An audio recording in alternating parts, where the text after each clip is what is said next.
Mari adik-adik, sebelum kita memulai ibadah kita mau lipat tangan, sama-sama kita mau menyembah Tuhan. Seorang anak telah lahir untuk kita. Seorang anak telah lahir untuk kita, seorang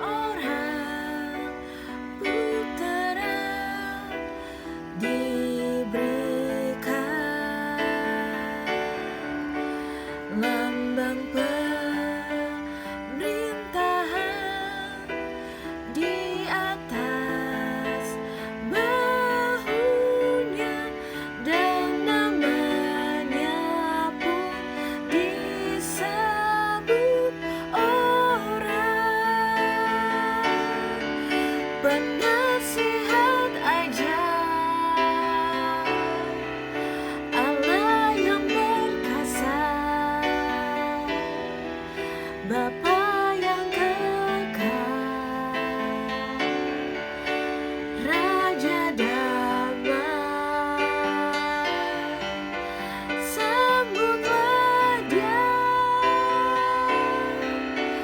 Yesus Tuhan, Juru Selamat dunia.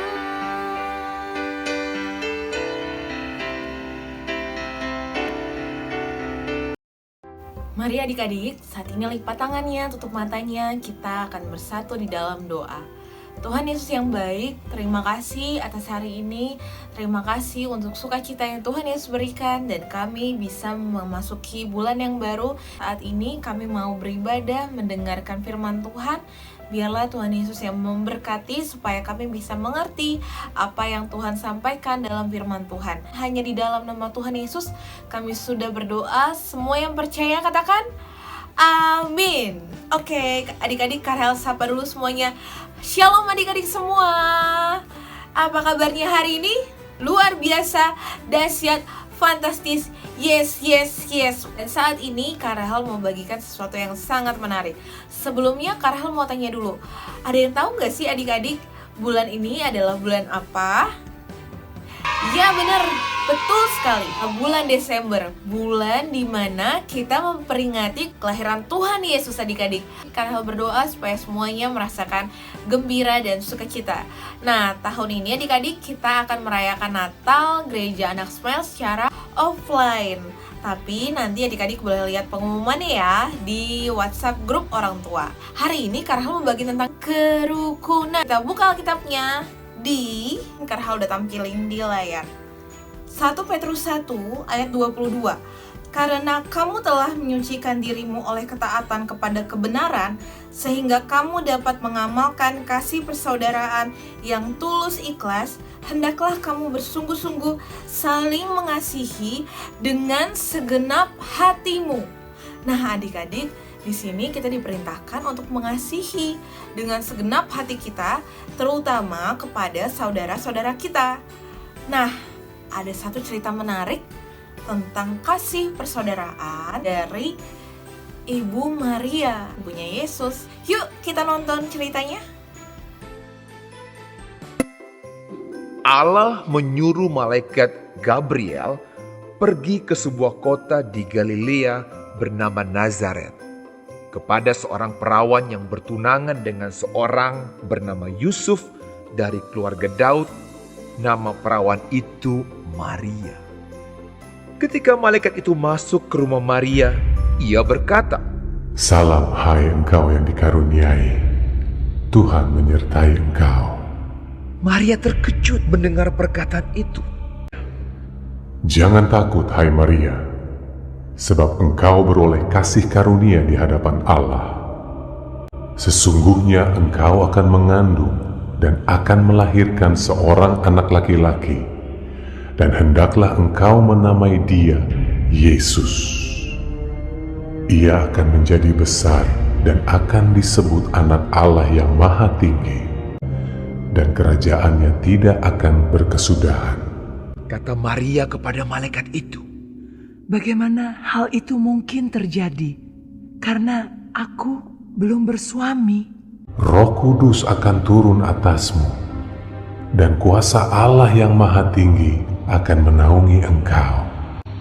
Sebab itu anak yang akan kau lahirkan itu akan disebut kudus, anak Allah. Dan sesungguhnya Elisabet sanakmu itu, ia pun sedang mengandung seorang anak laki-laki pada hari tuanya. Sebab bagi Allah tidak ada yang mustahil. Kata Maria, Sesungguhnya aku ini adalah hamba Tuhan. Jadilah padaku menurut perkataanmu itu. lalu malaikat itu meninggalkan dia. Beberapa waktu kemudian berangkatlah Maria dan langsung berjalan ke pegunungan menuju sebuah kota di Yehuda. Di situ ia masuk ke rumah Zakaria dan memberi salam kepada Elisabet. Dan ketika Elisabet mendengar salam Maria, melonjaklah anak yang di dalam rahimnya dan Elisabet pun penuh dengan Roh Kudus. Diberkatilah engkau di antara semua perempuan. Siapakah aku ini sampai ibu Tuhanku datang mengunjungi aku? Sebab sesungguhnya ketika salammu sampai kepada telingaku, anak yang di dalam rahimku melonjak kegirangan. Dan berbahagialah ia yang telah percaya, sebab apa yang dikatakan kepadanya dari Tuhan akan terlaksana. Lalu kata Maria, Jiwaku memuliakan Tuhan, dan hatiku bergembira karena Allah, Juru Selamatku. Sebab ia telah memperhatikan kerendahan hambanya. Sesungguhnya mulai dari sekarang, segala keturunan akan menyebut aku berbahagia. Karena Yang Maha Kuasa telah melakukan perbuatan-perbuatan besar kepadaku, dan namanya adalah kudus. Dan rahmatnya turun-temurun atas orang yang takut akan Dia.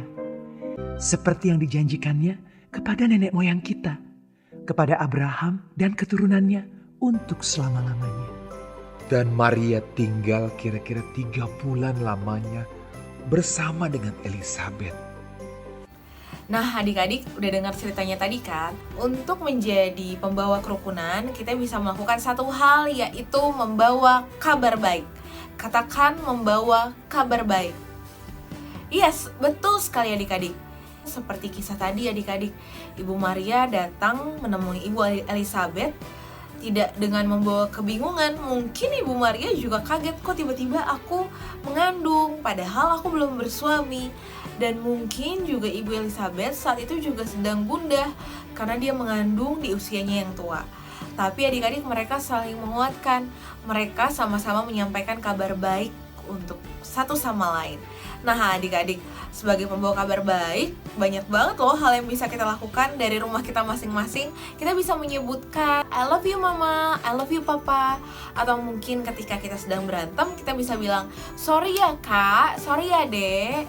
Dan sebelum berakhir, Karahal mau adik-adik tulis di kertas masing-masing apa hal baik yang mau adik-adik lakukan ke orang di rumah. Boleh satu hal aja adik-adik bisa lakukan di hari ini. Kita akan sama-sama doakan supaya itu bisa menjadi kebiasaan kita. Nah sebelum kita udahan adik-adik, Karhal mau kasih ayat hafalan dulu ya. Ada di 1 Petrus 1 ayat 22 yang terakhir. Hendaklah kamu bersungguh-sungguh saling mengasihi dengan segenap hatimu. Oke adik-adik, saat ini kita mau tutup dalam doa ya. Kita mau doa bersama-sama. Mari lipat tanganmu, tutup matamu, kita berdoa. Tuhan Yesus yang baik, terima kasih atas hari ini. Kalau hari ini kami sudah mendengarkan firman Tuhan, kami mau menjadi pembawa kerukunan dengan membawa kabar baik. Tuhan Yesus yang berkati, lihatlah keinginan kami Tuhan untuk menjadi pembawa kabar baik yang sudah kami tuliskan di kertas atau yang sudah kami pikirkan. Biarlah itu boleh kami lakukan. Ajar kami Tuhan Yesus supaya semakin bisa serupa dengan Tuhan. Di doa kami Tuhan Yesus, hanya di dalam nama Tuhan Yesus kami sudah berdoa dan mengucap syukur. Semua yang percaya boleh katakan amin. Ya adik-adik, sampai jumpa di ibadah minggu depan. Dan jangan lupa untuk hayat hafalan dan janjinya dilakukan. Dadah, bye-bye, see you.